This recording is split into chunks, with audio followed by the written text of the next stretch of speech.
Donc, ça aussi, c'est des conversations, puis d'adresser ces craintes-là, c'est difficile. C'est pas stratégique en termes de business de montrer ses points faibles, mais en même temps, c'est un peu ce que le projet nous a amené à faire. Tu sais, c'est quoi nos limitations en tant qu'organisme? Comment est-ce qu'on peut être plus transparent avec nos partenaires dans notre secteur sur comment on souhaite pouvoir collaborer?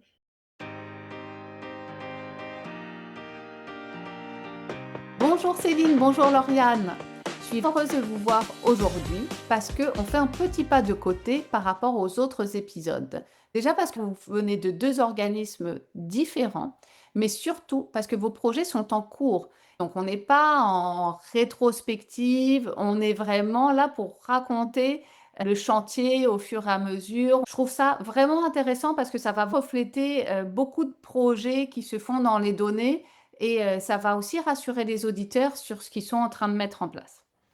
Avant toute chose, j'aimerais que vous vous présentiez, que vous me racontiez un petit peu ce que vous faites, dans quel organisme vous êtes, puis j'aimerais que l'une d'entre vous me présente le réseau ADN. Bonjour Karine, merci pour l'invitation. Donc, mon nom est Lauriane. Je suis agent de développement culturel numérique pour l'Association des galeries d'art contemporain. Donc, pour parler de mon organisme, l'Association des galeries d'art contemporain est un organisme à but non lucratif qui a pour mission le rayonnement du marché de l'art à travers le Canada. Donc, nous, notre organisation est composée de membres qui sont des galeristes, donc des PME, et on va organiser des activités et des événements pour faire valoir leur travail. Mon rôle d'ADN, donc l'ADN, c'est une communauté de pratique qui a été fondée dans les années 2019 suite à la mesure mise en place par le gouvernement du Québec pour favoriser la transformation numérique des organisations culturelles. Donc, on est une cinquantaine d'agents de développement culturel numérique dans différents organismes culturels, soit sectoriels ou territoriaux, qui accompagnent ces organismes-là dans leur transformation numérique. Céline, tu veux bien nous en dire un peu plus sur toi? Donc, Céline Brassard du Conseil québécois du théâtre. Je suis responsable du développement numérique au CQT et aussi ADN. Au Conseil québécois du théâtre, mission, c'est de réunir puis de représenter les professionnels du théâtre dans toute la diversité de leurs activités. C'est toujours pour favoriser le développement puis le rayonnement de l'art théâtral, autant dans le secteur culturel, mais beaucoup dans la société aussi. Puis, on a trois axes principaux qui sont fédérer, défendre et promouvoir. Je le dis toujours parce que c'est vraiment l'ADN du CQT. Lauriane en a parlé. Beaucoup de projets, des organisations riches avec des missions fortes, hein. C'est vraiment intéressant. Maintenant, je vais vous demander sur quoi vous travaillez. On a parlé de chantier en cours, on a eu énormément d'échanges avant cette rencontre où ça foisonnait de projets dans tous les sens et j'aimerais bien que vous me les présentiez, chacune d'entre vous. Alors, est-ce que Céline, tu veux commencer par présenter tes projets? Oui, le projet qui va nous préoccuper pour l'épisode actuel, c'est le projet de standardisation des données. C'est un projet qui a 4 volets. On a 2 sites qui fonctionnent présentement, 2 sites qu'on gère nous-mêmes. Donc, Coup d'œil, qui est le théâtre, les pièces de théâtre à l'affiche destinées au milieu de l'éducation. Donc, pour les profs, etc., pour favoriser la sortie culturelle au théâtre. On a un autre site web qui s'appelle Rendez-vous Théâtre, donc rendez-vous-théâtre.ca, qui, lui, c'est les pièces de théâtre à l'affiche dans la saison, mais pour le grand public. Étonnamment, ces deux sites web-là qui présentent des pièces de théâtre à l'affiche fonctionnent en silo chez nous, c'est-à-dire qu'il n'y a pas de base de données commune. Alors que c'est les mêmes pièces de théâtre. C'est sûr qu'il y en a qui ne se retrouveront pas nécessairement dans les deux, mais en général, c'est les mêmes matières de base. Donc, le projet, c'est de mutualiser ces 2 bases de données-là pour en faire un multisite avec 2 interfaces différentes pour 2 types d'utilisateurs différents. Et le deuxième volet, c'est de standardiser cette base de données-là avec le modèle DataScene, le référentiel commun pour les arts de la scène, qui est encore en train d'être peaufiné, mais qui est bien ficelé. Donc, préparer nos données aussi à être interopérables puis à pouvoir fonctionner avec d'autres systèmes. Donc, je vais m'arrêter là pour l'instant, mais on pourra creuser. Moi, j'ai surtout l'habitude de traiter plus d'activation. Donc, d'activation de la donnée, c'est-à-dire de faire des campagnes publicitaires à partir des données, d'évaluer des résultats de campagne à partir des données, d'améliorer la stratégie marketing à partir des données. Je veux faire un petit pas de recul par rapport à ce que tu as dit parce que c'est important, parce que sans la standardisation, sans des projets de référentiel comme DataSense, le fait d'évaluer devient plus compliqué. Donc aujourd'hui, ces projets, ils sont indispensables. Je vais passer la parole à Lauriane, parce que Lauriane aussi, elle a des beaux projets à partager. Pour ma part, dans la multitude de projets numériques qu'on est en train de mettre en place à la GAC, qui est l'acronyme de mon association, et en ce moment, on travaille au développement d'une plateforme web qui va s'intituler Les Galeries, dans laquelle on souhaite regrouper l'intégralité de l'offre événementielle des galeries en art contemporain à travers le Canada. Notre organisme est pan-canadien. C'est très important de couvrir le Québec, où est-ce que l'association est basée, mais aussi le reste du Canada anglais. Le projet est constitué d'une carte géolocalisée et d'un calendrier d'événements dans lequel on souhaite pouvoir fournir aux utilisateurs et aux utilisatrices une expérience en art contemporain, donc qui permet de faciliter l'accès aux diffuseurs en art contemporain, mais aussi d'avoir une expérience touristique à travers la plateforme en permettant de voir des commodités qui sont à proximité des lieux d'exposition pour vraiment avoir une expérience intégrale et complète. Une question pour vous deux. À qui s'adressent ces projets, le public final de ces projets? Céline? C'est sûr que nous, on travaille directement parce qu'on est vraiment là, dans un projet système. Donc, c'est un projet de données descriptives, donc du départ des données et non pas de qu'est-ce qu'on fait avec les données. Le but de ça, c'est d'amener les gens en salle. C'est pour le public, pour les amoureux du théâtre ou pour ceux qui souhaiteraient devenir des amoureux du théâtre. C'est vraiment pour faire connaître l'art théâtral et amener les gens à venir en salle, sortir des écrans, le bien-être en dehors des écrans, c'est quoi l'art vivant, venir se rassembler pour voir une bonne pièce de théâtre. Et toi, Lauriane? De notre côté, le projet de la plateforme lui-même est les utilisateurs et utilisatrices. Je ne peux pas dire grand public puisque le secteur des arts visuels reste un secteur un peu plus niché. On va commencer, si on y va un peu dans un entonnoir, on va avoir ceux qui font des sorties culturelles. Ensuite, il y a ceux qui sont amateurs, amatrices en art visuel. Nous, on souhaite s'adresser à ce public-là plus particulièrement, se concentrer sur des gens qui ont peut-être un petit peu de connaissances sur le secteur des arts visuels, mais garder l'information la plus accessible possible pour initier aussi certaines personnes qui ont un intérêt et qui souhaitent en découvrir davantage. Pour faire le projet, toutefois, donc dans le processus dans lequel je suis en cours présentement, on doit par contre aussi s'adresser, vu que c'est un projet sectoriel, à nos confrères et consoeurs du secteur des arts visuels pour mettre en place une standardisation de données. On va générer beaucoup de données avec cette plateforme-là, autant pour décrire les événements, aussi sur les données des utilisateurs. On est aussi en conversation avec le projet Art Visible mené par le RAV, le regroupement des artistes en art visuel, mais également avec d'autres initiatives faites par des centres d'artistes comme Topo, qui sont en train de sortir un guide pour décrire les œuvres en art numérique. Il y a aussi Arts Data qui est en train de faire un graphe de connaissances pour les arts de la scène. C'est pas nécessairement un public premier, mais ça a un gros impact sur ces acteurs-là de notre secteur. Oui, on ne peut pas travailler tout seul. On a parlé de la description de vos chantiers. L'idée, c'est d'avoir une idée de où est-ce que vous en allez avec ça. Et moi, j'avais envie de savoir pourquoi ces chantiers, ils ont lieu. Ce qui a déclenché la volonté de mettre en place ces chantiers. Est-ce que tu veux en parler, Lauriane? Avec plaisir. Le projet Les Galeries a commencé à être réfléchi avant la pandémie. Donc, ça fait très longtemps que l'association pense à trouver une solution pour le manque de visibilité que le secteur des arts visuels décrit depuis très longtemps. Un des gros enjeux dans notre secteur, c'est que différents acteurs vont avoir des outils pour leur communauté.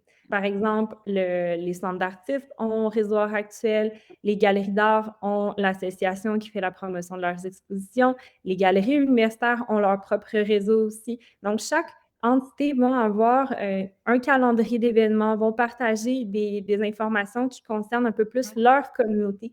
Au niveau de centraliser cette information-là, il y a eu des initiatives. C'est des initiatives qui ont de la difficulté à perdurer dans le temps faute de financement ou aussi par essoufflement. On voyait une très belle valorisation, surtout sur le niveau pan-canadien, de la visibilité des expositions avec Canadian Art, un site web qui faisait la promotion des expositions. Cette initiative-là s'est terminée dans la période de la pandémie. Donc, avant la pandémie, le projet, comment qu'on le réfléchissait, c'était pour faciliter la vente en ligne pour les diffuseurs, principalement les galeries d'art.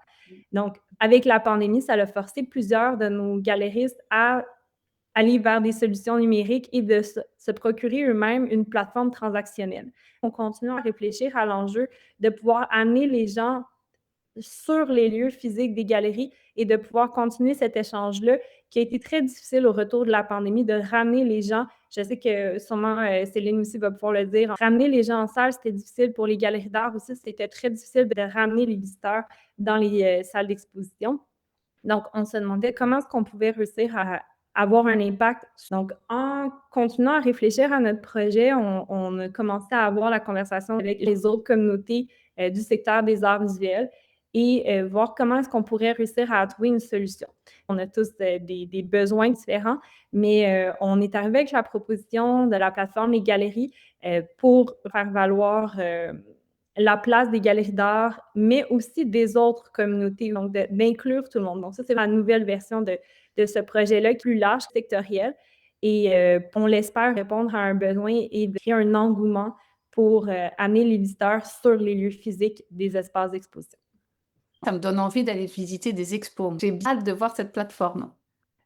Et toi, Céline, c'est quoi le déclencheur? Il y en a eu plusieurs, mais le déclencheur pour le projet vraiment spécifique de standardisation, c'est le programme de soutien à la standardisation des données du ministère de la Culture et des Communications. Parce qu'on s'est dit, ça fait longtemps que j'ai un désir ou une vision de décloisonner, puis de contracter. Le web a changé, hein, on le sait. Puis donc, on puisse créer un terreau fertile pour les liens, qu'on puisse faire plus facilement des liens. Avant de travailler au Conseil québécois du théâtre, j'ai été chargée de projet sur le Centre des auteurs dramatiques et l'Association québécoise des autrices et des auteurs dramatiques qui ont fait un premier projet de mutualisation de données pour créer la mine librairie théâtrale québécoise et franco-canadienne, qui n'est pas encore en ligne, mais qui devrait l'être bientôt, on l'espère. Je travaillais comme chargée de projet déjà à ce moment-là. J'avais conscience d'un espèce d'écosystème en arrivant au Conseil québécois du théâtre. Je me suis rendu compte que déjà, à l'interne, on avait deux bases de données qui travaillaient en silo, qui n'avaient aucune connexion entre elles. C'est la première chose, c'est d'abord de s'aider soi-même avant de pouvoir aider les autres. Donc, finalement, nous, d'avoir cette expérience-là, de prendre cette initiative-là, de mutualiser nos données, de rassembler le plus possible nos données, les données qui peuvent être mutualisées. Dans ce projet-là de standardisation puis de mutualisation de bases de données, il y a un autre volet qui est de faire de l'exploration de partenariats et de l'exploration pour voir dans l'écosystème justement comment on peut être interopérable avec d'autres organismes. Le secteur des arts de la scène est assez évolué dans l'interopérabilité parce qu'on a la vitrine, la Scène Pro, qui font déjà du très bon travail à ce niveau-là. Donc, l'aspect diffusion, production-diffusion est quand même très avancé, je pense, là, au point de vue de l'interopérabilité puis de la mutualisation de données. Et il y a encore des défis, c'est sûr qu'il y a encore des grands défis, mais le côté création, les artistes, donc les textes de théâtre, puis d'autres types de théâtre comme les marionnettes, par exemple, tout ce qui est l'art de la marionnette.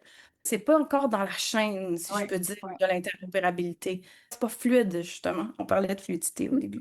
Fait que le déclencheur, ça a vraiment été d'abord de mutualiser nos données, puis en même temps de commencer à parler avec d'autres humains pour se préparer ensemble à l'interopérabilité, de déjà commencer à définir le genre d'interopérabilité qu'on voudrait. Ouais.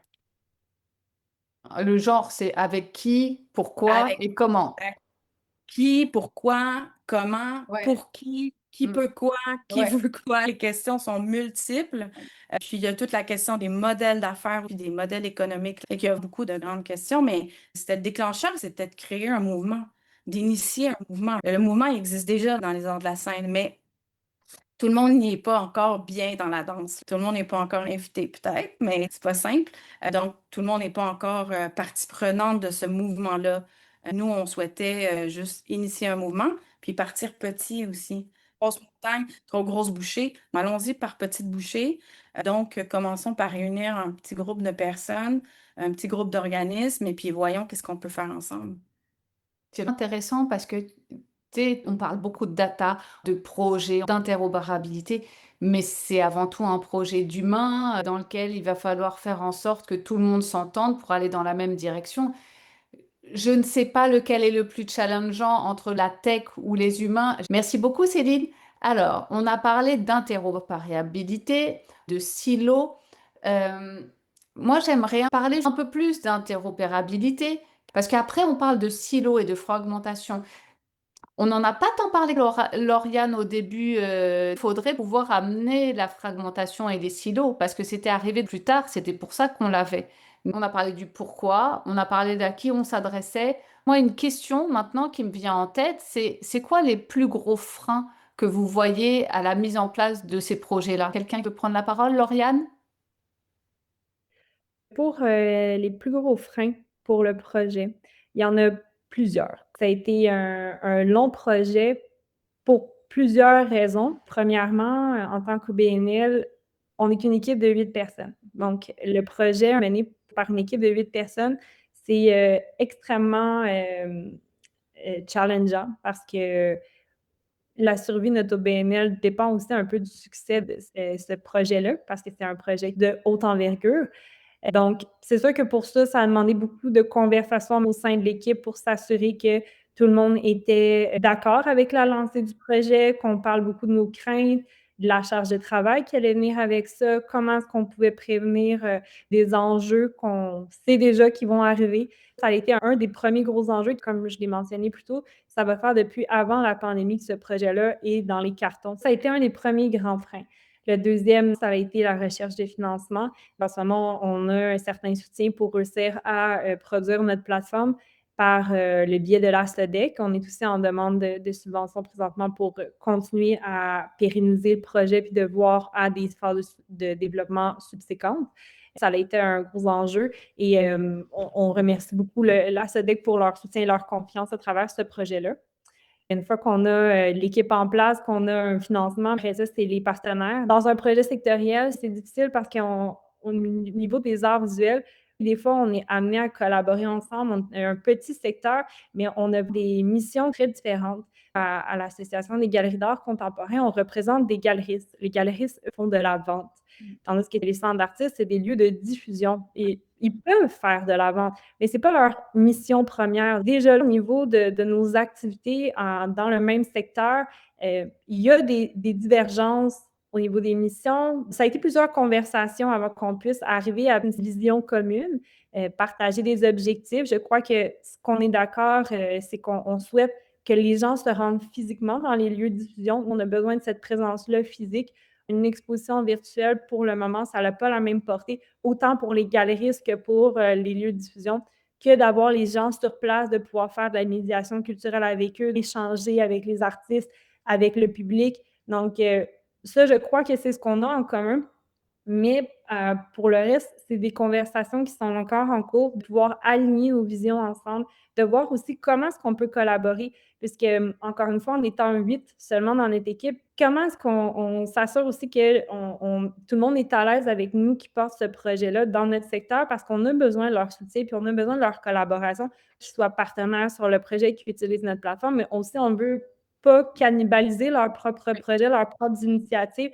Le but, c'est pas de remplacer, on est trop un petit milieu pour ça, pour se permettre de perdre, des initiatives en cours de route avec un projet qui est plus grand. Donc, ça aussi, c'est des conversations, puis d'adresser ces craintes-là, c'est difficile.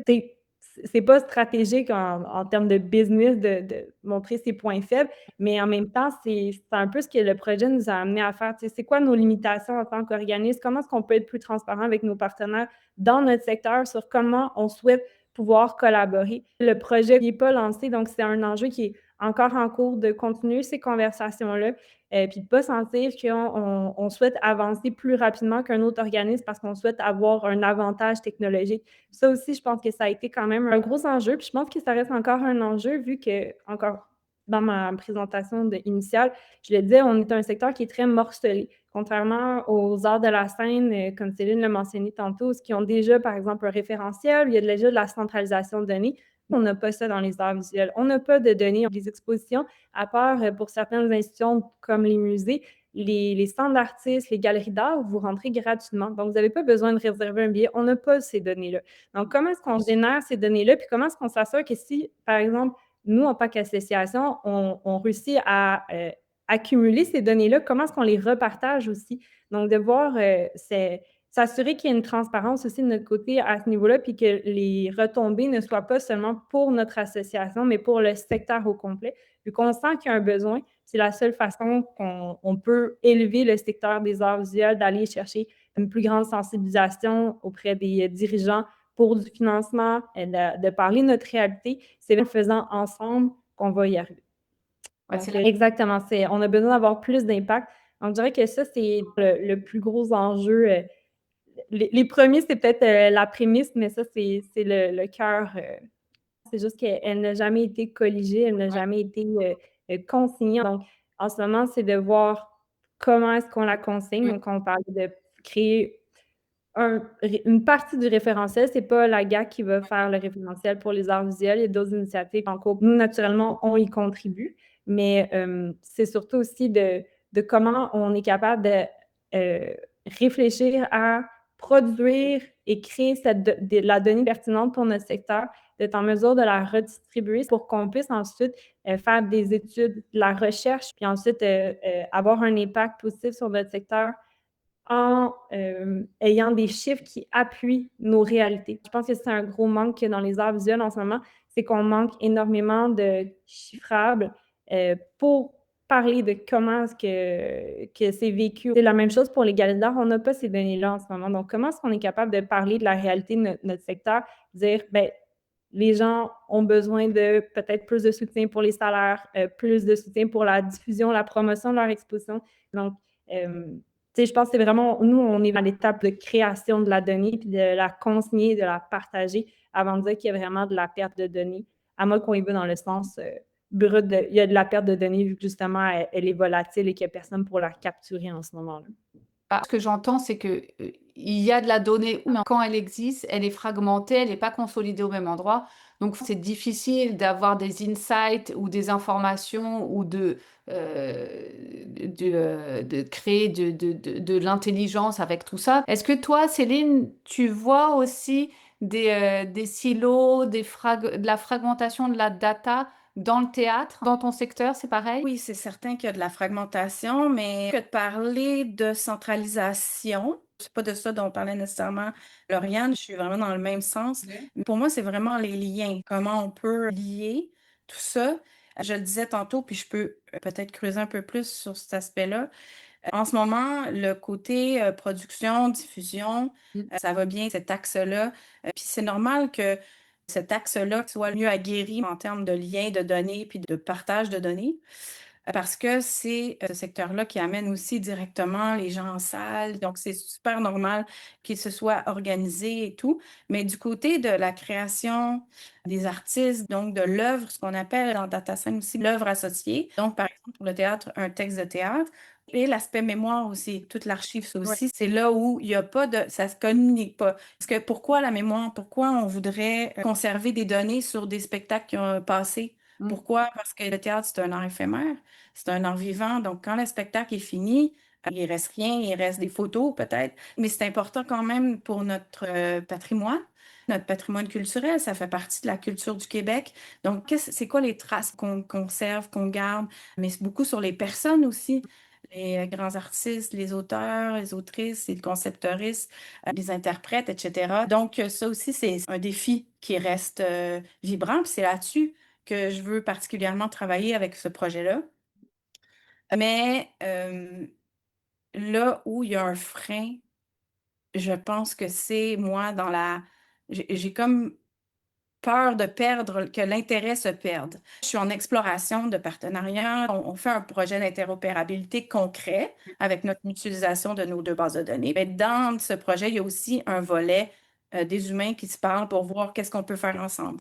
Mais la technologie, elle, on la sait pas. On sait pas comment on va réaliser nos souhaits ou nos désirs, de quelle façon on va les financer. Des fois, je crains une perte d'intérêt des humains que j'ai mis autour de la table. Ça peut changer dans le milieu culturel. Il y a du roulement de personnel. Est-ce que c'est tout à recommencer avec des nouvelles personnes, etc. Fait que tout cet aspect-là. Puis la perte, le fait que un tel projet ne soit plus dans les priorités, ça pourrait être un frein, une inquiétude que je peux avoir. Tu sais, j'en ai parlé de les humains versus la tech. Là. Karine, tu as abordé la question, mais là, on se rend compte qu'on a un désir de travailler ensemble, mais on ne sait pas comment ça peut être concrétisé. Comment les deux vont se lier, qu'est-ce qui va faire que ça va blender pour que ça se passe. Puis le financement, c'est toujours un enjeu. On parlait de petites bouchées, puis on parlait de projets qui avancent en marchant. Parfois, c'est de se dire, OK, on fait une première étape ensemble, on évalue un petit peu comment ça se passe, est-ce qu'il y a des résistances à certains niveaux. Parfois, en fait, ce qui se passe aussi dans les projets, c'est pas seulement la volonté, c'est un manque de culture de la data, c'est un manque de ressources aussi. Vous l'avez dit, vous avez des petites équipes et puis les gens avec qui vous êtes partenaires ont des petites équipes. De mobiliser ces gens-là en termes de temps, c'est ce qu'ils mettent pas dans un autre projet. Donc ça aussi, c'est un défi. Après, la technologie, on peut aussi commencer avec des choses simples. Aujourd'hui, je trouve qu'il y a des choses très très simples. Mais c'est de trouver ces choses simples. C'est beaucoup plus facile d'aller vers des solutions toutes faites qui coûtent cher que de trouver et de réfléchir à une chose simple. Ça prend plus de cerveau, plus de temps. Au final, ça coûte souvent moins cher, mais c'est difficile. Il faut la trouver, puis trouver un système D, de voir comment on est capable de faire de la connexion, des liens, des API avec différentes solutions. On veut bien faire, on veut faire pour la pérennité. Quand on commence à faire des projets comme ça, on souhaite qu'il y ait une pérennité, mais avec la technologie, la pérennité, c'est un grand défi. Ouais. Tout change vite. Oui, tu sais, les petits pas sont importants, mais il faut accepter aussi qu'on va falloir peut-être revenir un peu en arrière, défaire ce qu'on avait fait. Dans les projets numériques, il faut accepter de prototyper, puis Oui. d'accepter aussi que de défaire puis de refaire, ça fait partie des itérations. C'est vraiment, on en revient à ça. Mais Bah, c'est l'agile.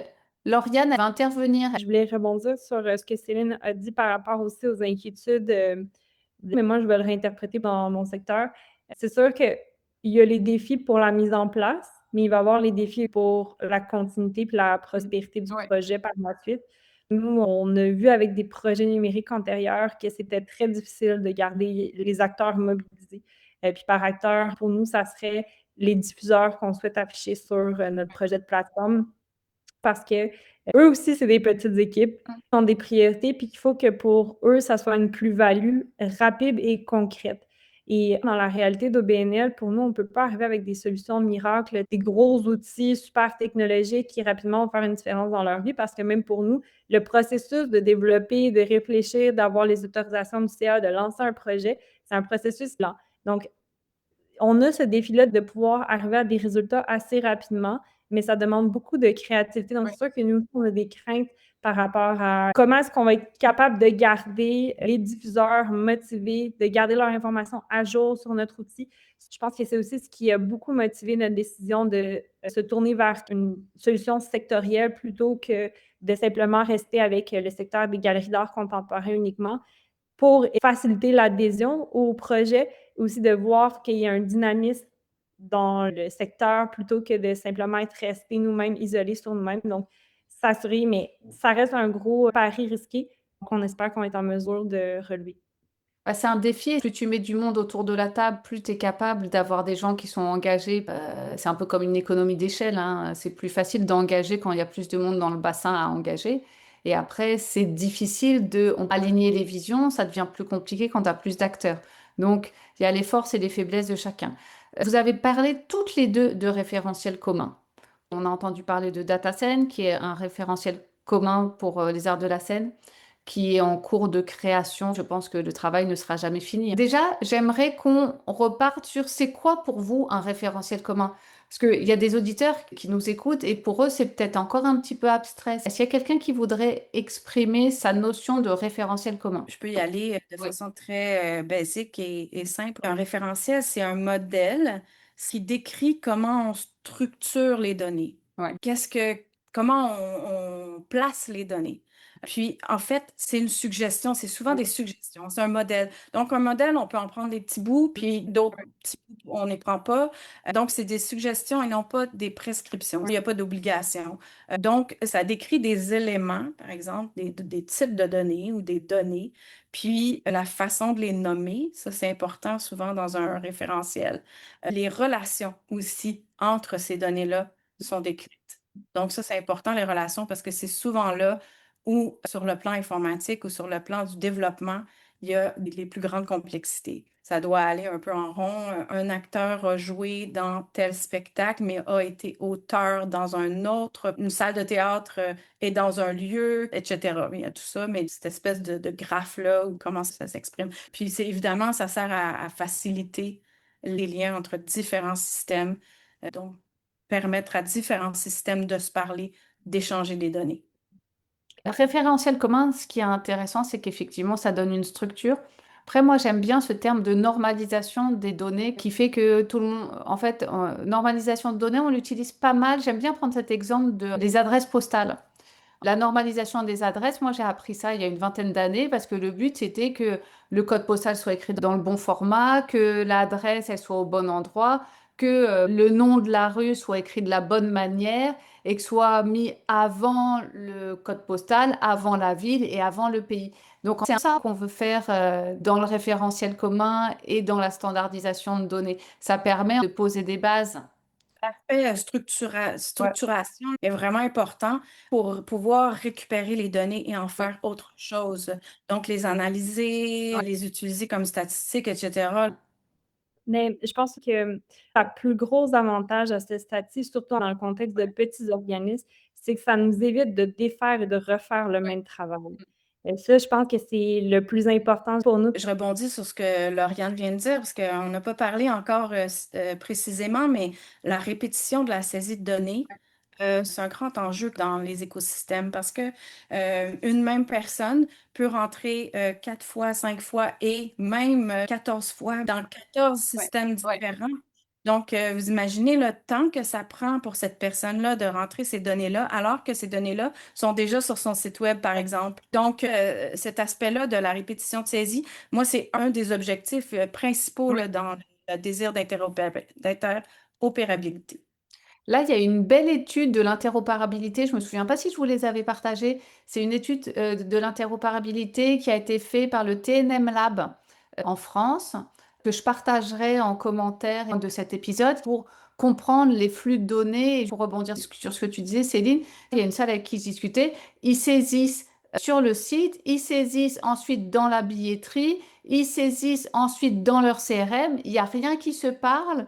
Et à chaque fois qu'il y a un changement, il faut qu'ils refassent la chaîne parce que c'est pas tant de le saisir une fois dans plusieurs outils. Il y a des changements de salle, des changements d'horaire. Tout ça, c'est à ressaisir encore et encore. L'interopérabilité est indispensable pour pouvoir diminuer ce temps de travail qui ne sert à rien. Dans notre secteur, dans le secteur des arts de la scène, je dois saluer le travail de Scène Pro et de La Vitrine. Ils travaillent super fort à structurer toute la donnée de la diffusion, là, tous les spectacles à l'affiche. De plus en plus, les autres, ils prennent leurs données directement des billetteries.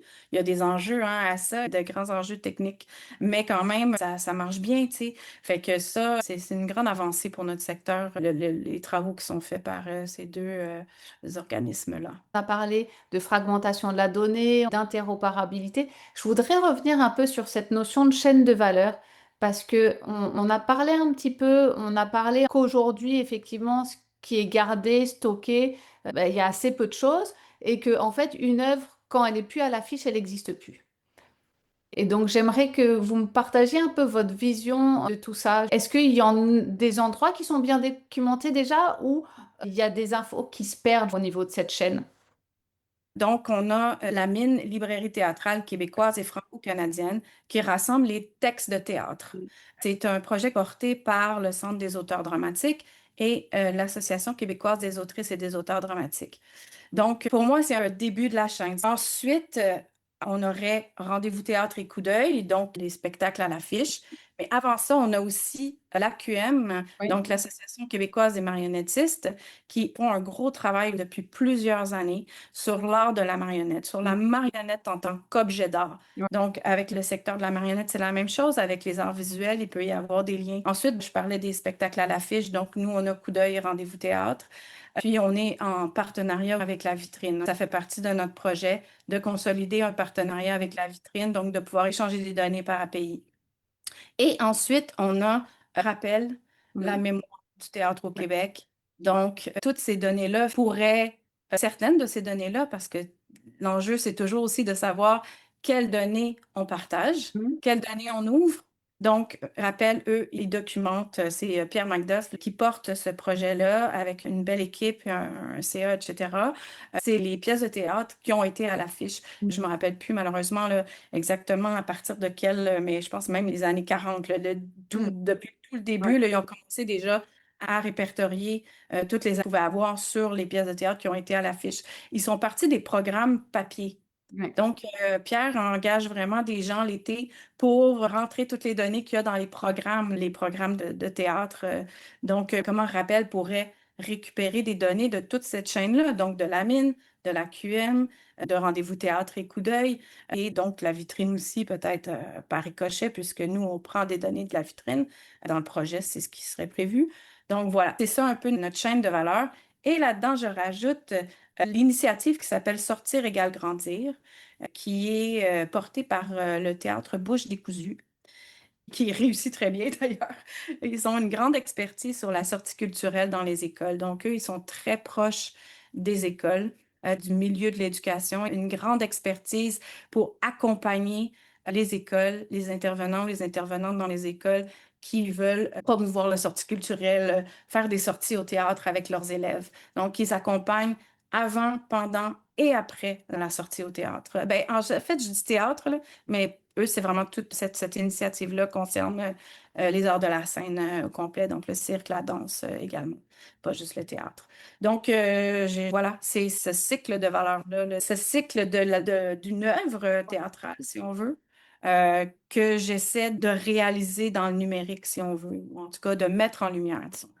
Tout ce cycle, il n'est pas juste dans une base de données, il est dans plein de projets différents. Voilà, Et là, exact. on a des bouts qu'il va falloir arrimer à un moment, d'où l'interopérabilité va être super importante. Lauriane, est-ce que tu veux rebondir? Dans le fond, le cycle de vie d'une œuvre, il va y avoir la création artistique par les artistes, la recherche qui va être faite. Donc, certains organismes vont se concentrer sur la recherche, création. Il va y avoir des centres de création, de production aussi. Ensuite, on va avoir la diffusion, des fois aussi la vente. Les lieux d'exposition vont servir à la diffusion. Ça va peut-être être un lieu de vente aussi. Mais une fois que l'œuvre est vendue, c'est un peu difficile pour nous de dire c'est quoi qui se passe ensuite avec ces œuvres-là. Vous pouvez le voir avec les œuvres de grande valeur qui sont vendues dans des encans. Je sais que le RAB, le regroupement des artistes en art visuel, a travaillé sur un projet de loi pour le droit de suite pour que les artistes soient rémunérés s'il y a la revente de leurs œuvres. Nous, il y a beaucoup de travail à faire au niveau de la donnée, de la création d'une chaîne de valeur en continu pour les artistes et même de reprendre ça dans un univers numérique. Déjà en partant, le processus de recherche peut se faire de façon born digital comme ça peut se faire de façon complètement physique. Donc, pour nous, de documenter ce cycle-là, c'est un peu plus difficile parce que ça va tellement évoluer. Une installation dans un espace peut varier d'un espace à un autre parce que ça va être adapté en fonction de l'espace. Je sais que ça peut être un peu la même chose pour les pièces de théâtre, il va y avoir un ajustement, mais je crois que la grande difficulté pour les arts visuels, ça va vraiment être par rapport à le fait que rien n'est figé, rien n'est fixe. Donc, autant au niveau de la démarche artistique d'un artiste, autant aussi une fois que l'œuvre est en diffusion puis que l'artiste est représenté par un galeriste, la valeur de son œuvre va changer en fonction des expositions, des interactions, des ventes qui sont faites. Donc, c'est vraiment tout le temps en fluctuation. Donc, de figer l'information dans le temps au niveau des arts visuels, c'est beaucoup plus difficile.